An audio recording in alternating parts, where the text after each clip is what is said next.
Yo, what's up? Today's video is kinda special, and yes, it's a tier list for Marksman, and yes, it's completely based on my own opinion, obviously, of the current meta and experience and tournament high rank slash peak rank data. With that being said, let's get right into the video. Now, before I give you guys the tier list, there is one thing to keep note on, and that is your performance on these champions will obviously depend on you as a player. And while this tier list gives you an idea of what the current best marksmen are, these are not set in stone, because end of the day, you might do well with a champion that's ranked lower on this list, but do bad with a champion that's ranked higher on this list. It depends on how comfortable you are using them, and so just don't pick them based on my tier list or any analysis for that matter.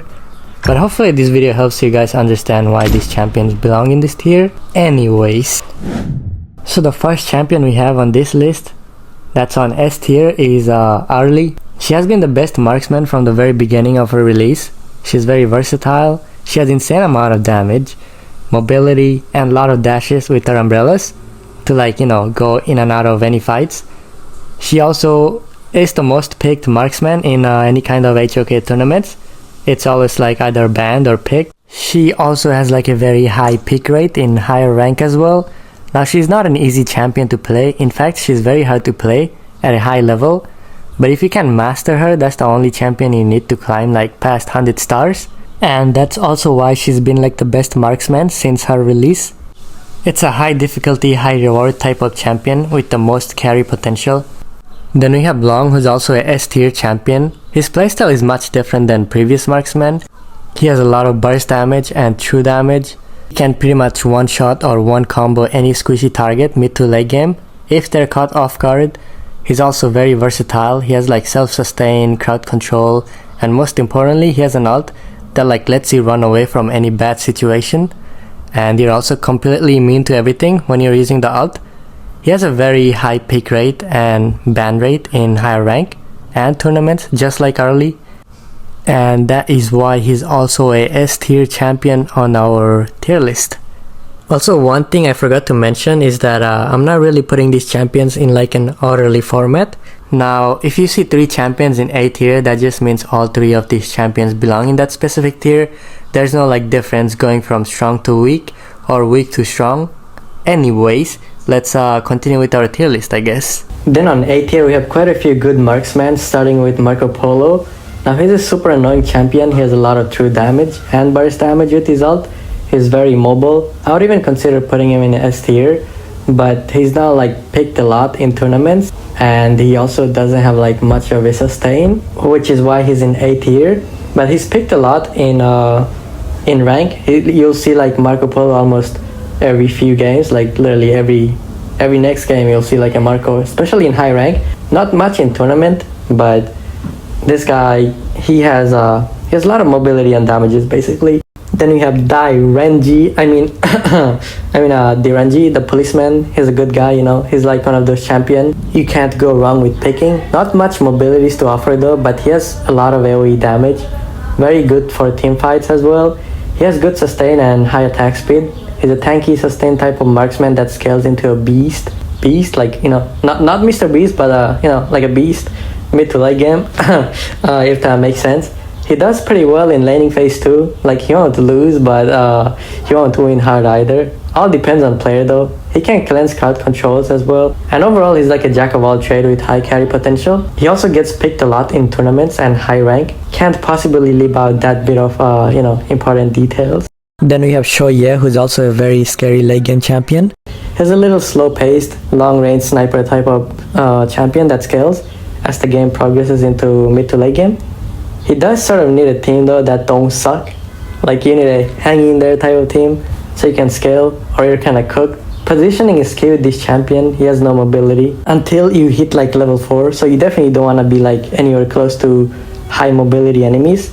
That includes even when you're level 4. He's picked a lot in high rank and picked a decent amount in the tournaments as well. He has hella carry potential late game. That's why my bro Shoye is in A tier. Then we also have Chano. He's a recently released marksman, definitely A tier. He got picked in recently played tournaments as well. He's quite versatile with him being able to go over walls and play safe. He also has like good sustain and high damage late game. He can also like provide vision for the team with his second ability. Overall, he's a good champion with high carry potential, while also being easy to play type of champion. Then we have Lady San in A tier as well. She does a lot of burst damage, has good sustain and mobility. She's usually picked a lot in higher rank and tournaments. Though lately she hasn't been played as much as before. She needs someone to like protect her, so like she can do maximum amount of damage. I mean, you can play her at a high level without someone protecting you and carry, but other marksmen in the same tier or higher tier does the job better. Even then, she's still an A tier champion that excels at, doing a lot of damage output, sustain, and overall a good champion. Moving on to B tier, we have Consort Yu. Now she's a very easy champion to play with a lot of burst damage and like late game carry potential. She also counter a lot of the jungle that are physical damage based or like assassins, and quite a few marksmen I would say in this list that are like higher ranked, but it'll depend on how you play her, because her second ability blocks like all the physical damages and tower damage, so you can like use it to your advantage and definitely play her as a counter pick occasionally or for fun. Then we have Erin on B tier as well. I have been playing her a lot lately and she's quite fun if you can play her properly. She's also very good mid to late game, or like after she gets an item or two, especially when you max out her ultimate, you can just spam it and do lots of damage. You can also like go magic damage or like attack damage on her, so she's very versatile on that side. Then we also have Mengia on B tier. He has a very high damage and sustain, but lacks the mobility and survivability. But you can pick him into certain comps where the enemy doesn't have many mobile champions that can like, get on top of you. In those games, you'll do really good with him because he just lacks the mobility and he needs protection. So if there is no champion that can get on you, you'll do like a lot of damage. You'll basically like destroy them. But you can pick him for fun or to like, counter pick, I guess. But like he's overall a fun champion, I would say. Then we have Ho Yi. Now he's on B tier as well. He's in the same category as the previous marksman. Ho Yi has a lot of damage and sustain but no mobility at all. Hence why a lot of these champions are on B tier, because they lack something. He does get picked often in the tournament though, just because it makes a good comp with like Dahlia and few other champions as like counter pick, but that's about it. Moving on to C tier. Now I'm not gonna go much into details for this champion as I don't really consider them to be meta at all. You might have different opinions on the champions, but that's totally understandable. These champions are like played for fun or as counter picks. You can definitely play them at a high level, and I'm not gonna say like these are bad champions. They're just not meta and not picked a lot in higher elo, but you can pick them depending on how you draft them in the game and you'll probably do good. I mean, depends, I guess. It's like individual skills.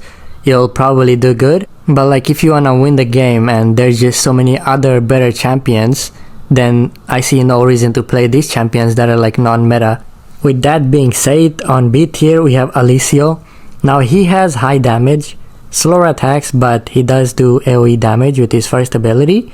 He got no mobility, but he has a decent ult and a jump that can go over any walls. His early game is not bad as well.